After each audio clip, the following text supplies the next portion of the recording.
What's up, my good people? Welcome to the CJ Moneyway Show. Today, I'd like to welcome President at ShopX Labs, co-founder and chief officer of data dating. And so, yeah, I know I jacked that all up. But welcome, my man Eric, to the show, man. How you doing, man? Yeah, what up, CJ? I'm doing really well. I'm really grateful to be here. And based on our previous conversation, like right before the show, I can tell we're gonna vibe extremely well. So it's Yeah. gonna be good. Gonna be a good time. Hey, man, I appreciate you coming, man. I know today's the holiday, and so probably cut short some of the things that you was doing, man. But I'm glad you was able to book today, man, and we're here. So before we get started, man, it was something that I was reading in your bio that was kind of interesting to me, and I would like to know how was your time? How was the time spent in Barcelona, man? Oh, dude, it was super chill. So it was a college program a while back. So I was interning in Barcelona, which was better than going to school because interning is much more relaxed than school. So like, I mean, it's beautiful. It's lax. If you love ocean, if you love seafood, it can't be beat. The culture is relaxing. So like, you'd wake up, you go to your internship, you'd end at around 5, you'd take a siesta, then you'd go out at like 10, and you'd be laid out. You'd be out all night, and you do it all over again.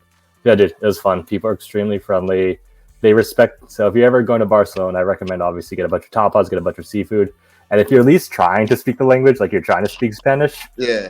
like they respect that. They're like, at least he's attempting, and then they're kind. And dude, while I was in Barcelona, I was fortunate too because one of my friends from college, he was in college from Spain for the year, and we met. We became friends. Hmm. He's from a town called Pamplona, so it's where the running of the Bulls festival happens. So Yeah. he was back in his hometown when I was in Barcelona. So I got to go to the running of the Bulls festival and stay with his hometown like childhood friends. So I got the local experience for that. Plus, I don't have to go. Like I have to plan anything. You just show up and just kind of run. It's good times. Good times. Oh yeah, yeah, man. So, cause the only thing I know about Barcelona is when they had the Olympics there. Oh yeah. It highlighted, the city, it highlighted the country and everything. So, you the first person that I've ran across that actually said that they've been to Barcelona and doing stuff. So I had to ask that question, man. Now, if you're ever traveling, you gotta try the food, try the local beer, and then just do the local stuff. Nah, yeah, I will because I like seafood. Now, crab legs and lobster tails. That's my meal right there. So, so tell us about this company, man, that you co-founder of, the one that I couldn't get to the name. Yeah, no, the name is Data Inc. So think of it, Data Inc. So Uh, it's the first ever AI powered matchmaking service. So what it does is it auto generates dating profiles for users based on their digital footprint, and it creates matches based on other users' digital footprints. So for example, I could get 3 matches in a day. Ashley, Kimberly, Jane. Because we connected our social media, mm-hmm. it spits up an AI bio based on their social media. It's like, okay, well, Jane seems cool. Tell me more about Jane. Well, she connected her Facebook. She's the youngest, you're the oldest. Our pattern recognition software says that works cool. She connected her to LinkedIn. You both have similar career paths. She connected her to Instagram. You both went to Barcelona.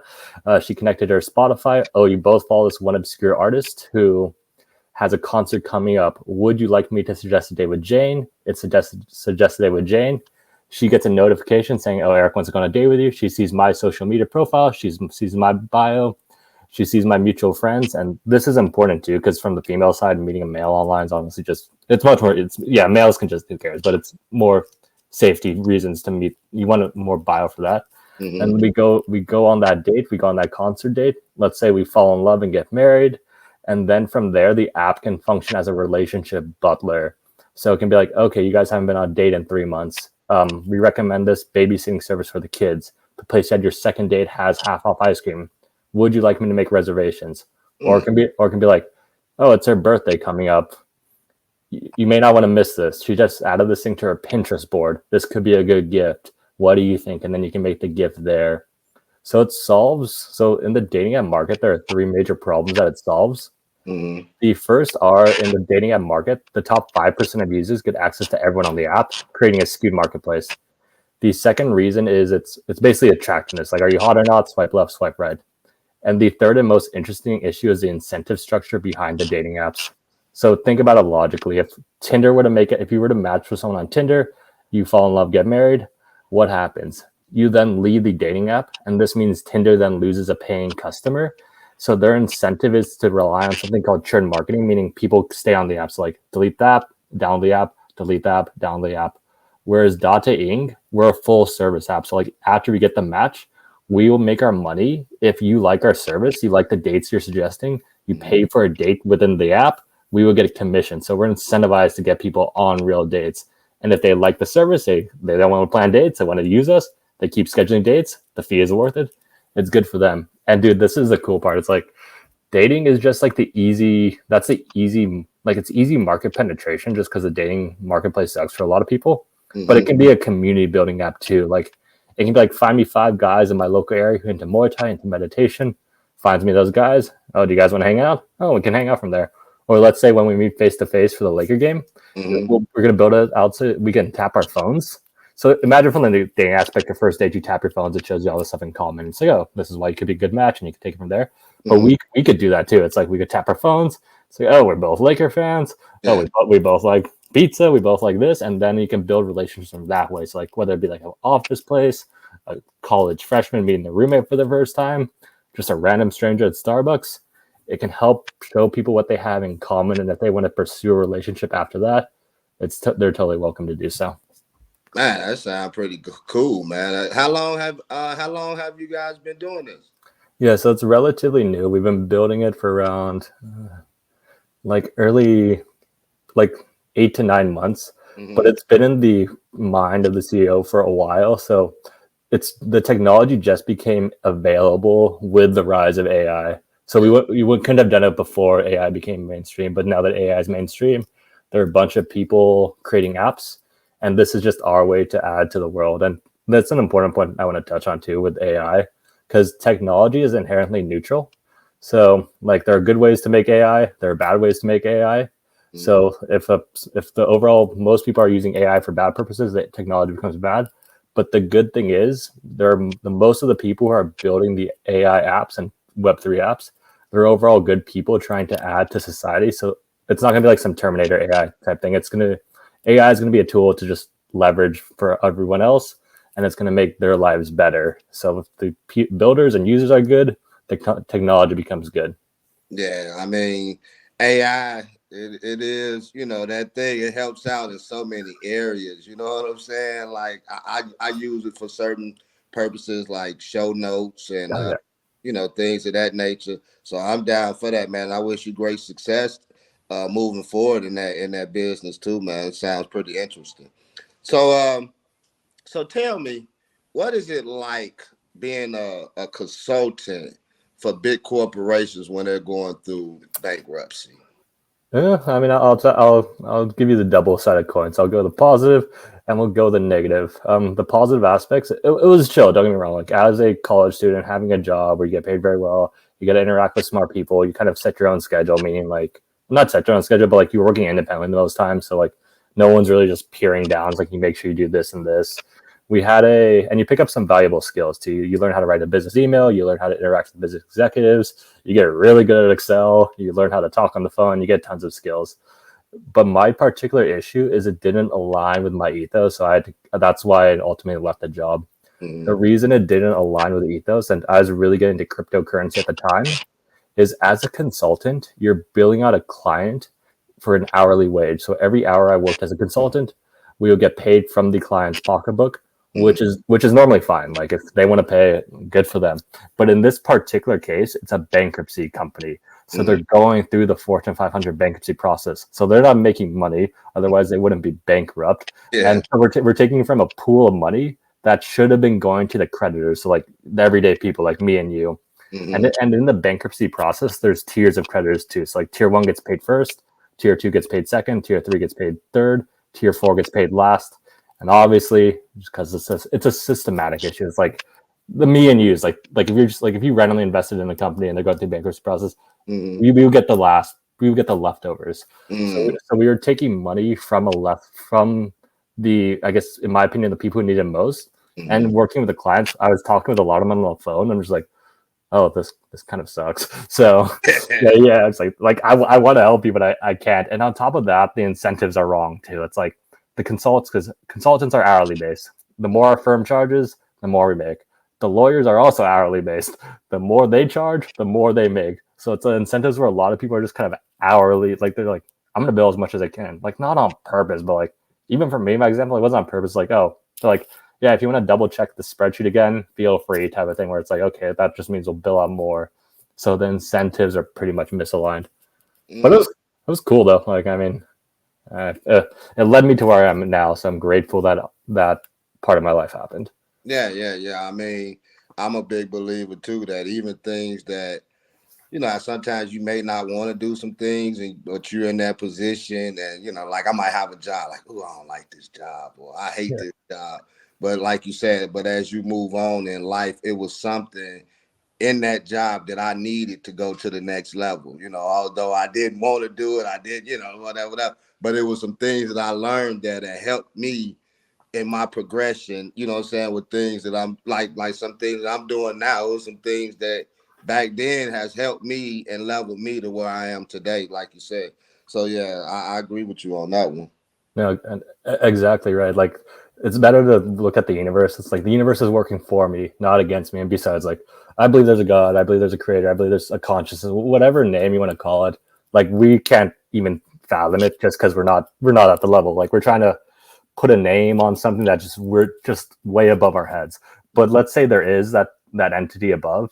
I Mm-hmm. think that like he has a plan for me, he has a plan for you, and he loves us. So the plan for us is good, and we're too like I can't understand the plan, but I just know it's working out for my favor. So like you said, if something perceived as negative happens, like well, that the thing is he has a good plan for me, so I just have to follow the plan. And if the plan work out well, if you just go with the flow and follow what you're supposed to do. Yeah, I agree with that. Even and then sometimes with the plan, there's going to be some downfalls. Yeah. There's going to be some pitfalls, and you just got to keep on going. And once you understand that his plan is better than my plan, and you just move forward, then that makes your life a lot more easier too. Like he works all things Yeah. together for our good. So yeah, I agree with that 100%. So with the ShopX, man. So tell us a little bit about ShopX and what's your role in that.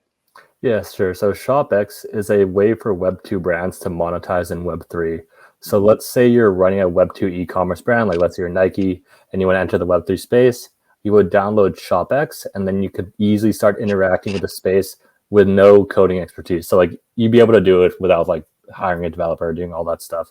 Mm-hmm. So to understand what Web 1 is versus Web 2 versus Web 3, like if you want to know what Web 3 is, you have to know what Web 1 is. So the easiest way to think of Web 1 is just think of read only. So you could go online and then you could read stuff, which is fantastic. It's Mm-hmm. spread information. Web 2, it could be like think of social media as the framing. So like Instagram or Facebook. You can read and you can write, but you can't own.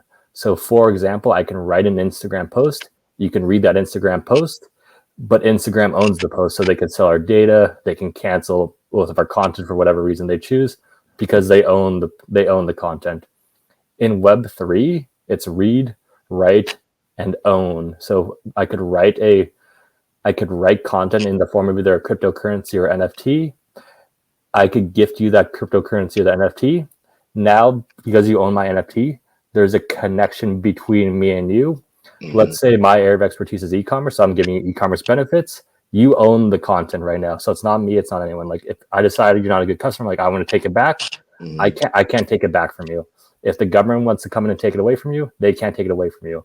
If Mm-hmm. Amazon or Instagram wants to take it away from you, they can't take it away from you. So and I think that's extremely important given like who knows what we say in the podcast like right now. Like what if it's not okay 10 years down? I prefer not to be canceled. But like and that's important. So like the NFT creates a connection between the creator and the consumer. And like there are cool applications for this. Like for example, and I'll use Ticketmaster for example because we're both Laker fans. Like Mm-hmm. imagine this, and I was very fortunate to be at the game where LeBron passed MJ in points. I just happened to get tickets, which was pretty Yeah. sweet.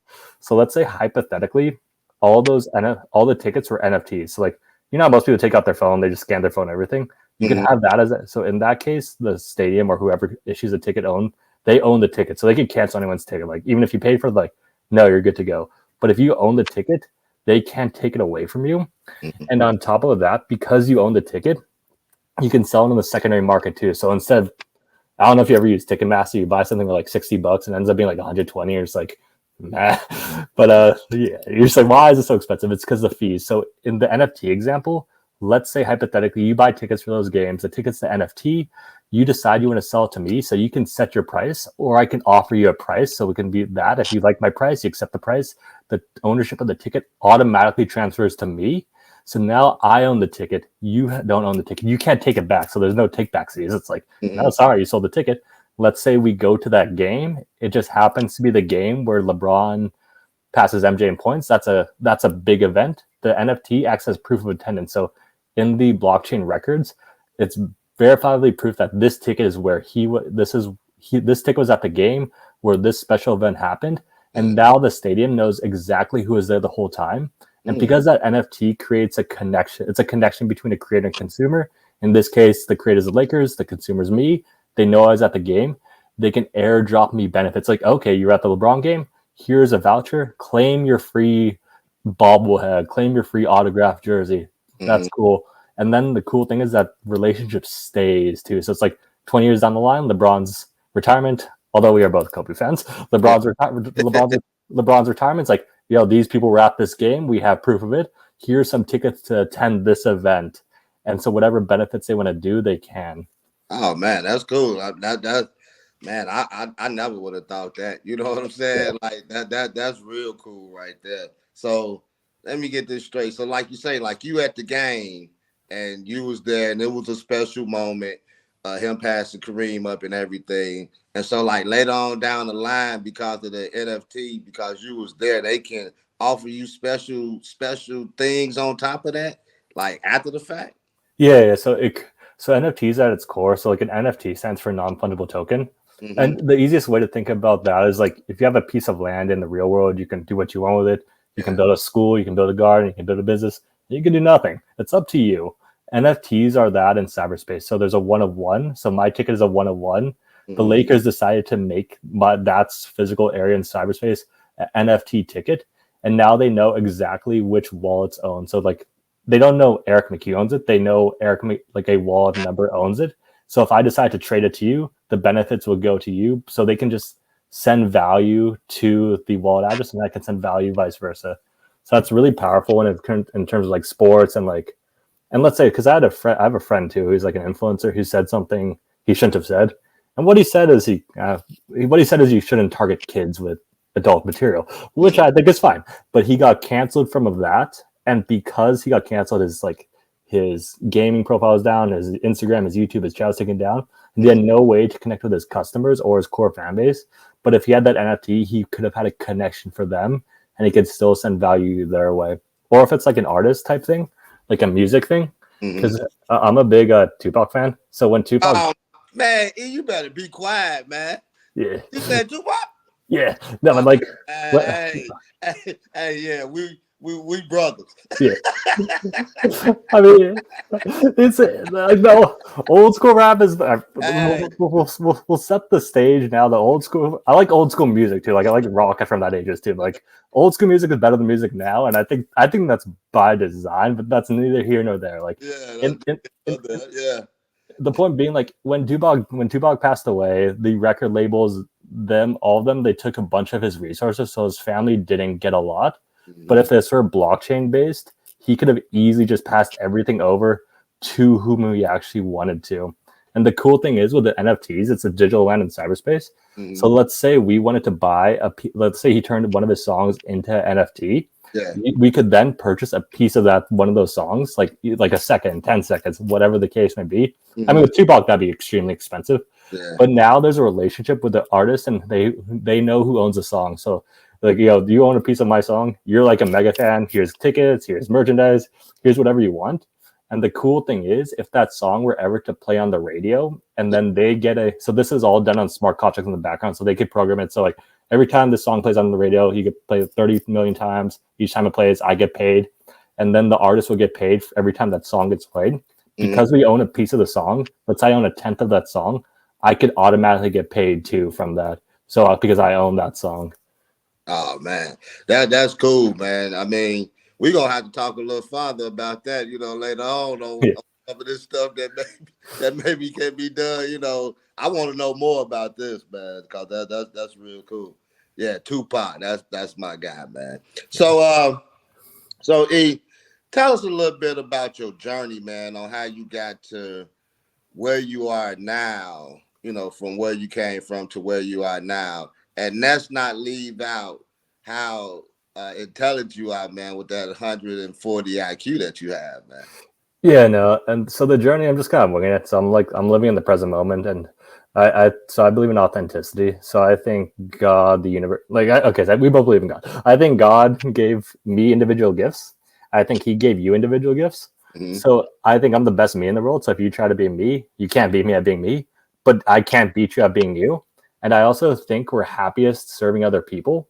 So if your goal is to serve as many people as possible, the best way for you to do that is to follow your individual gifts because you're number one in the world. So I'm just kind of following my intellectual curiosity, and it led me to these two particular companies. So how I got to where I am, I honestly do just winging it.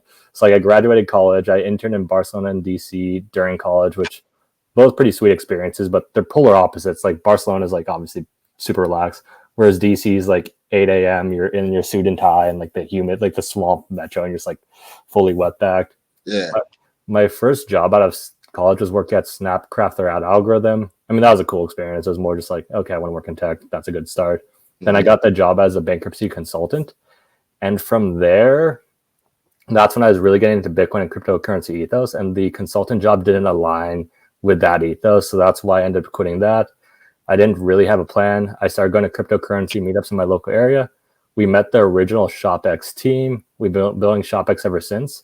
And while we were ideating a problem for ShopX, because like a lot of times when you're building like software, it's a bunch of whiteboard stuff, and you're just like, nah. But like we came up with another problem with affiliate codes, so we spun off another SaaS platform for like a SaaS platform that replaced affiliate codes for brands. That ended up getting funded, and we worked at one of the top incubators in the world. And incubator is essentially startup school. So like our desk clump was next to another desk clump, which is next to another desk clump. And so at that age, I was surrounded by like CEOs, CTOs, CMOs in different levels of companies and in different industries. So I absorbed as much knowledge as I possibly could, and everything we have has just been funneled back into the companies. So we've been running ShopX since then. Data came about because I was on a crypto podcast tour a while back.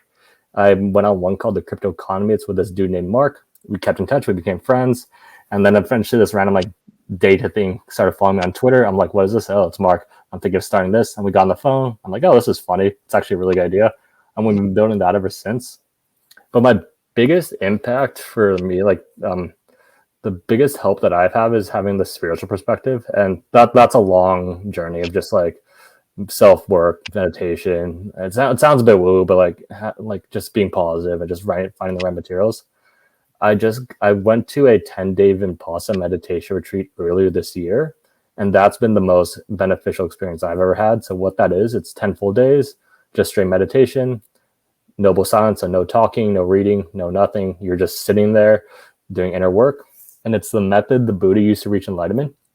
So the first 3 days, you spend your time focusing on your tension around your nostril. And then once you do that, you start to pick up different sensations. And then you go to scan your body back and forth over and over again. And this extracts the traumas you've stored in your body throughout your whole life. So just like a NASA scientist, if you want to send a piece of metal into space, you need it 100% pure. The best way to purify is to run it through magnets. The magnets extract the impurities of the metal. You're just doing that on a spiritual perspective. So after that, and you close the meditation by storing up all your energy in your head.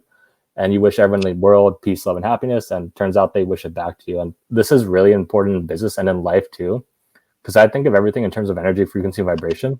So if you're saying you're sad, you're at a certain frequency. If you're saying you're ashamed, certain frequency. If you're saying you're loving, you're at a certain frequency. And just like a radio station, if you turn to a specific radio station frequency, you get that radio station. So that's why sad people attract sad people, angry people attract angry people, loving people attract loving people attract loving people.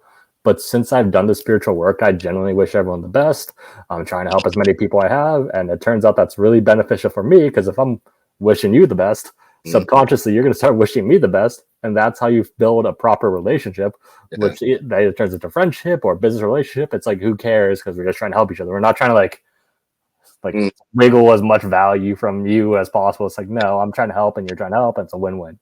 Yeah, I mean it is, and like you say, especially like I'm listening to you about the frequency things, and a lot of times what it just boils down to, especially when you say that, uh, like I'm wishing you success in your business. You know, it's not taking anything away from me. I just genuinely wish that you succeed, and who knows what what kind of partnership, like you say, with the guy that you met and y'all became friends, and now y'all getting into business partnership Yeah. because of the friendship that y'all created then. And a lot of times it's the renewing of the mind. Like once you start renewing your mind on positive things, and then some things that you used to view negatively, you don't view it the same no more. It's a different type of energy, like you were saying, man. So I do think that the spiritual aspect plays a big part in our development in life. Yeah, and honestly, dude, you kind of need it because, like, I think where your attention goes, your energy flows. So if you're thinking about negative stuff, that's where your energy is going, and you just mass produce more negative stuff. And on top of that, like, I believe in quantum too, where like in this present moment, every like all possibilities are happening right now, and the one that we're showing right now is the one we're paying attention to. And on top of that, like we're going throughout our day, like we're missing 99, like we're not consciously registering 99.9% of the stuff that's happening. And if we have that limited capacity to register stuff, if we have a negative frame in our lens, let's say 50 positive things happen, 50 negative things happen, Mhm. you're only going to see the negative things just because we can't measure everything all. But if you have that positive frame, you're going to see the positive things that happen. And you're like, nice, this day is going well. And then that day goes well. And then all of a sudden you take that energy to the next day goes well. And then you have 2 good days, goes into a third. Now you're on a streak and now you're on a roll. You get good habits. You slowly get better and better. And so it's a double edged sword too. It can work negatively too. Yeah, I totally agree with you. And so, like, okay, on top of you're talking about you and your friend building this one business that you have. Uh, how do one build a business from the ground up, man? Yeah, so it's pretty much just a bunch of failing. So like a lot of things. Yeah. So like the most important thing is just to start. Like it sounds cliche, like just to start, but like let's say you have an idea. You're like, okay, well, the idea is going to sit in your head forever if you don't act on it. Like you have to act. You can't just like manifest like $1 million and just write that note. It's like you have to actually take steps to get that. So like just start. It's like if put create a Google Drive folder or something with a business name, then okay, well, I have that Google Drive folder. What do I need? I need an engineering department. I need a marketing department. I need a business development. You break out those folders like, okay, I made a marketing department. What goes in there? Oh, social media. Well, I have a social media folder, but I have no social media. And then you make the social media. And like, I think once the teacher's ready, the student, or once the student is ready, the teacher appears itself, or once you start walking the path, you just know what you have to do. So you have to do that. You have to set your strong intention too. It's like, so for dating, we're going to match 1 billion happy couples.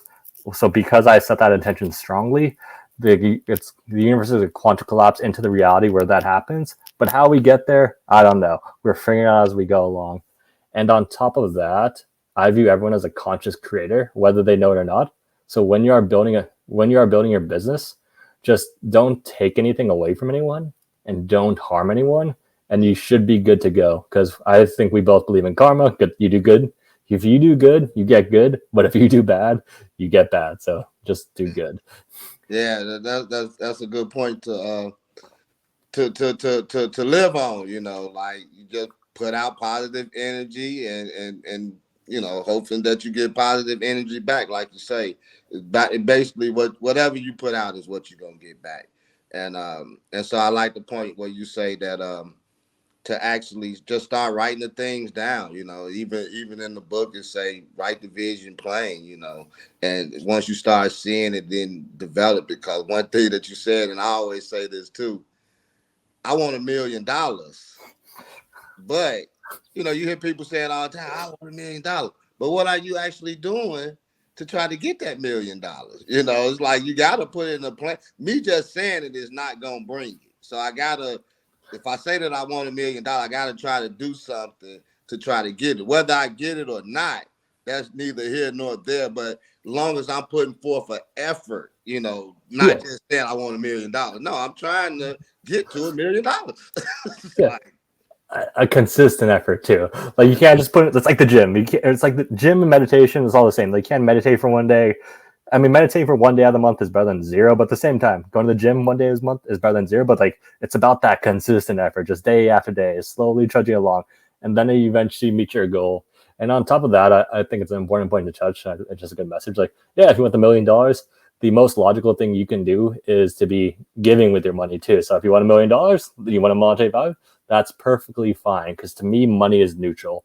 You can make money in good ways by adding value to people's lives, fantastic. And you can make money in bad ways by taking away, not so fantastic. But if you want that $1 million, what you want to do is be in the state of abundance, because the universe will recognize your state in abundance and you'll eventually get that $1 million. So how do you show abundance? You give to other people. Because if you're in scarcity, if you're hoarding, you're like, I need every cent, every dollar, I need to stash it away like Scrooge McDuck. The universe like, oh, this guy's scarce, he's not getting stuff. But if you're giving your abundance, like this guy, he's abundant, and they'll give you the opportunities that you have to take advantage of to get to $1 million.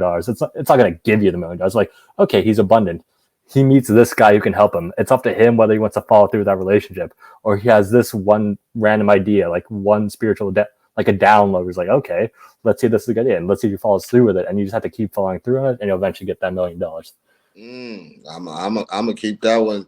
I'm gonna keep that one in my memory bank right there, because I do agree with that too. You gotta have a giving heart, because a lot of times I believe, and I'll move on from this. I believe that when something is given to you, it's not just necessarily for you.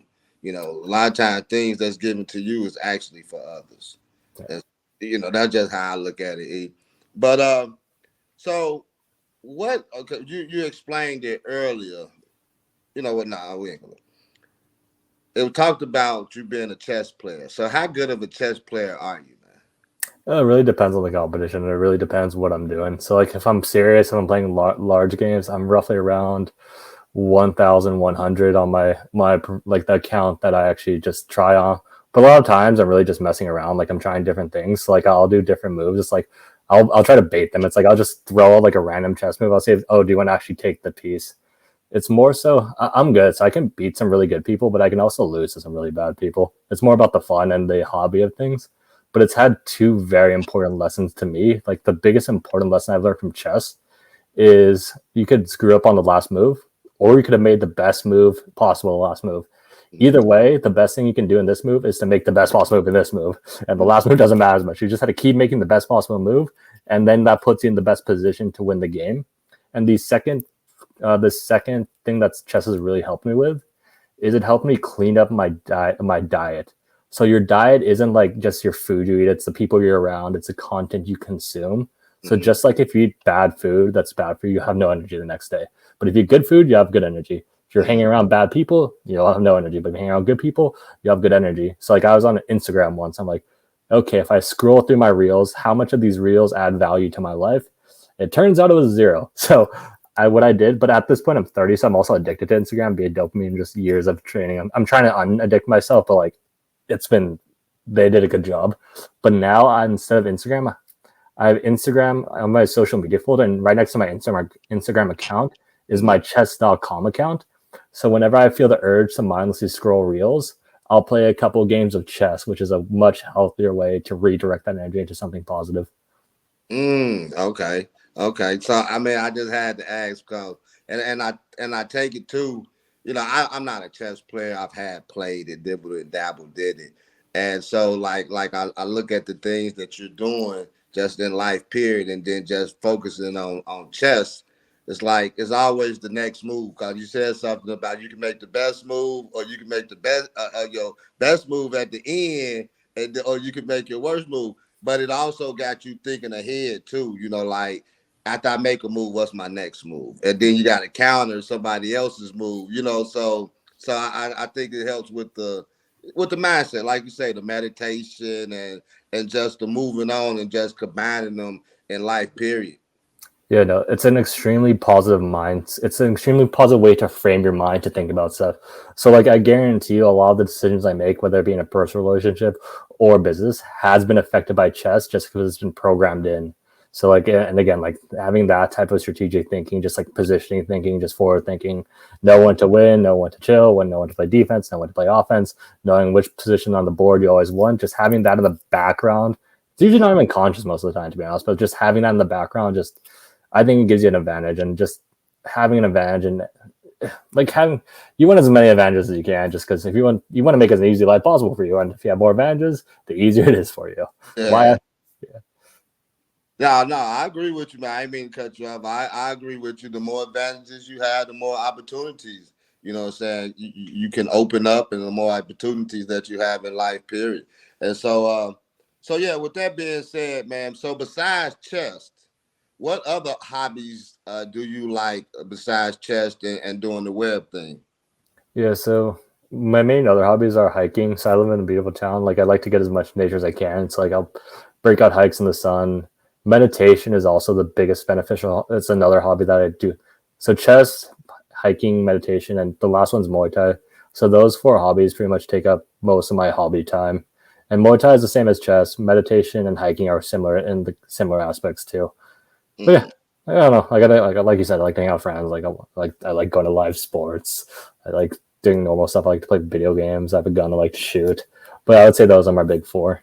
Oh, okay. So let me ask you a question as far as the video game thing, because this is one thing that I had to learn, and sometimes I had to learn to put it away. Because when I'm working on something, like I was working on a podcast or whatever, and so I get into the video game, and then I get into it so tough, I'm putting away the things that I should be doing because I'm trying to beat GTA or something, Yeah. I'm trying to make this $30 million in GTA, doing all it. And so I just looked at it at a point too, man, where sometimes it can become a distraction. And so, I probably haven't played in probably like 8 or 9 months because I had to focus on what I was actually doing. So have you ever ran across that type of, you know, uh, mindset where you just had to force it down?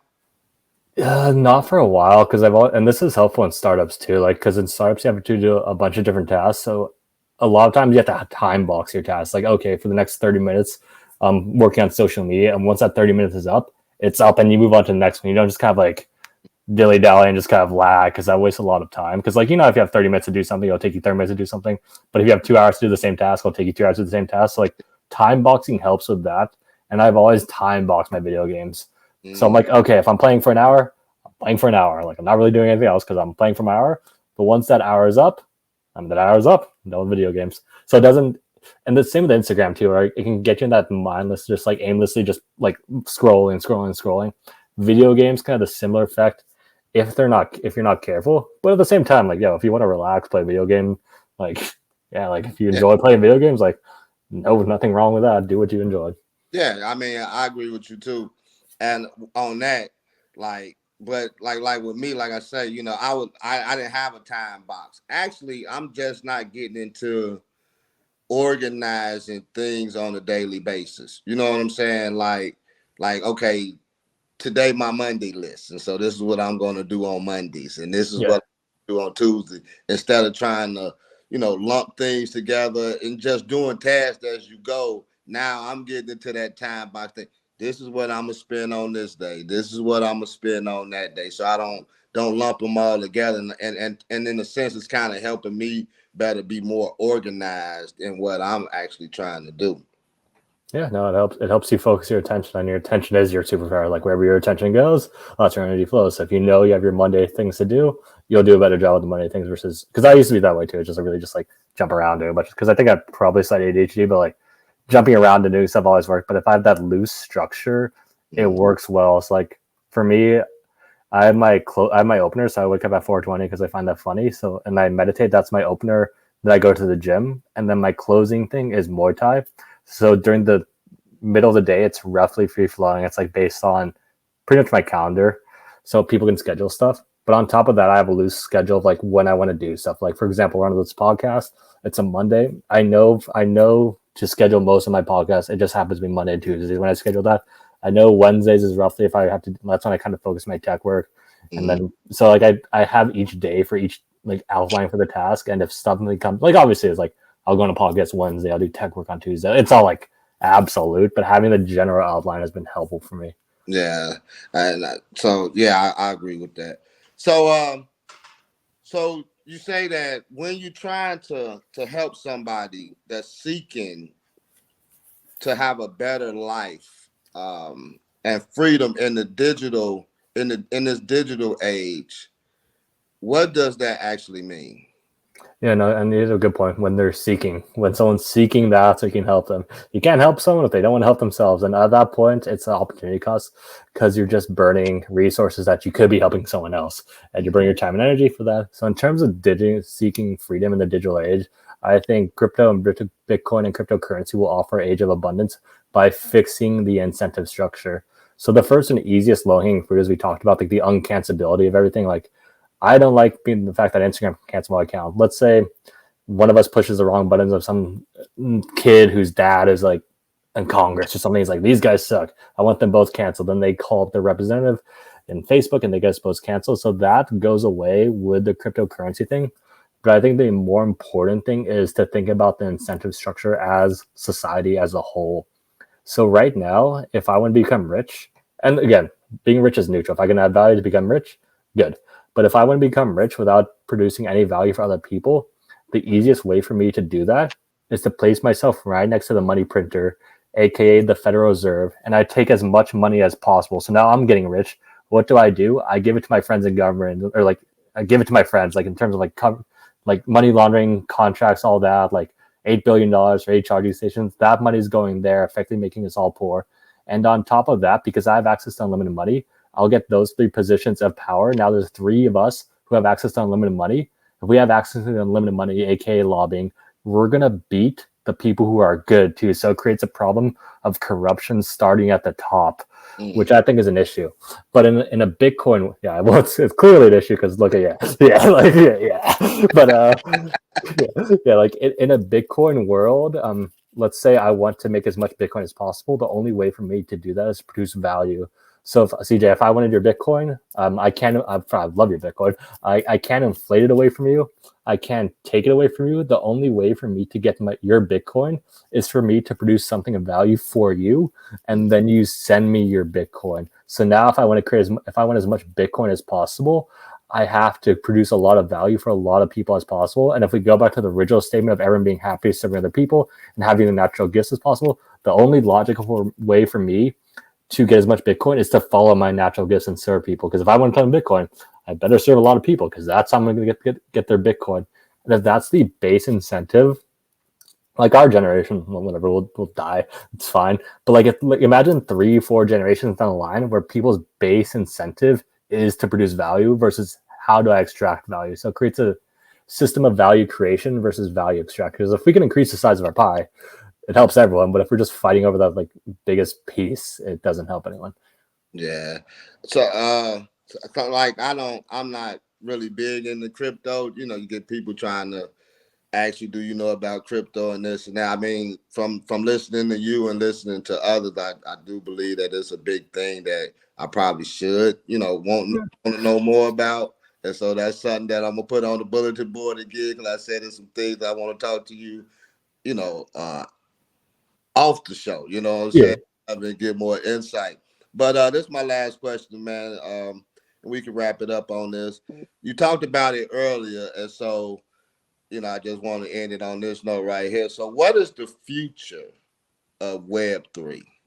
Yeah, so the future of Web3, and yeah, I think it's important for your listeners too. Like, if you are interested in cryptocurrency, the best place to start would be a guy named Andreas Antonopoulos. He has YouTube lectures. He breaks it down. He's passionate about it because he's from Greece. His parents lost him. That's a good place to start. The future of Web3, I would say it's 10 years out from mass adoption. And for Web3 to be massively adopted, I have to take out my phone, or my mom has to take out her phone, do her Web3 thing, claim the e-commerce benefit, paying everything by tappity tap tap, and she has no idea what's going on. So I would say that's 10 years out. And the reason it's out and not right now is two main reasons. The first is user interface. So as I can send my mother to a Web3 app, it's confusing. It's just not going to work. So the user interface has to get better. But the cool thing is Web3 is composable, meaning it takes advantage of the compound interest of software, meaning people just copy and paste each other's codes and optimize it, to be honest. But we have the big players getting in. So like once Nike gets in, they come up with a solution because they're not going to send their customers through like a janky experience. Adidas sees that, Reebok sees it, they have to get in. All the other brands can copy and optimize what Nike did, and it fixes the user interface in that way. And the second and more important issue is incentives. Like right now, a lot of people don't have any reason to interact with the Web3 space. Like, so it's like, why would I interact if I don't care? Like, I have no real reason. I have no skin in the game.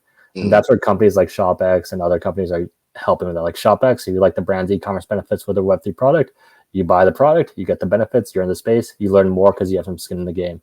Or, for example, if our biggest client is Fox TV, they showed Kerpopolis, they have an NFT collection, you get exclusive benefits. So you get like merchandise, your crab chicken may show up on the show, you get exclusive content. If you want that content, you enter the space, and more brands are doing that. So in terms of the evolution of Web3, so we're at like Web 2.5 right now. Web 3 is again like 5 to 10 years out. I would say Web 4 is like the metaverse, VR, AI, crypto, just all baked into one. So like if you've seen the movie Ready Player One, I think it's gonna be like that, which I think is slightly dystopian. So I think Web 5 is everyone's gonna have enough of that. Like, all right, I have enough of this. I'm gonna go outside and get some sun. Yeah. Because it always circles back. It's always a spiral. So yeah, man, very, very, very interesting stuff, man, that you laid on us today. So in closing, man, is there anything else besides the Web3s and things that you're working on and your ShopX and the dating app, man? Is there anything else that you're working on that we can look forward to? No, those are the two things that are calling me right now. I mean, I'm always doing the inner work, and I have to push this one last time. If you haven't tried meditation, it's been the most beneficial thing I've ever started. So check it out if it interests you. But if not, obviously feel free to ignore, because no one can force them to do anything. I get you. Hey, so hold on for a second, E. So this has been your boy and my man, E. Hey, we going to a Lakers game too when I come to LA.